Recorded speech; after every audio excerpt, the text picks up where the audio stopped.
ನಿಮ್ದು ಧ್ವಜ ಬರಲಿ.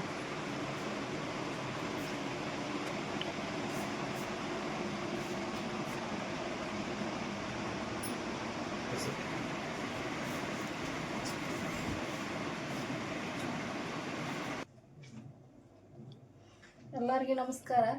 ನಾವು ಕಾಂಗ್ರೆಸ್ ಪಕ್ಷ ಸರ್ಕಾರ ಎಲ್ಲರಿಗೂ ಗೃಹಲಕ್ಷ್ಮಿ ಯೋಜನೆ ಜಾರಿಗೆ ಬಂದ ಕ್ಷಣದಲ್ಲಿ ನಾವು ಬರುವ ಹಣ ಎಲ್ಲ ಕೂಡಿಟ್ಟು ಒಂದು ಫ್ರಿಜ್ಜನ್ನು ತೆಗೆದುಕೊಂಡಿದ್ದೀವಿ. ಅದು ಎಲ್ಲರಿಗೂ ಕಾಂಗ್ರೆಸ್ ಪಕ್ಷದ ಅನುಕೂಲವಾಗಿದೆ. ಎಲ್ಲರಿಗೂ ಸಿದ್ದರಾಮಯ್ಯ ಸ್ವಾಮಿಗಳಿಗೆ ಮತ್ತು ಉಮೇಶ್ ಮೇಟಿ ಅವರಿಗೆ ಧನ್ಯವಾದಗಳನ್ನು ತಿಳಿಸುತ್ತೇವೆ.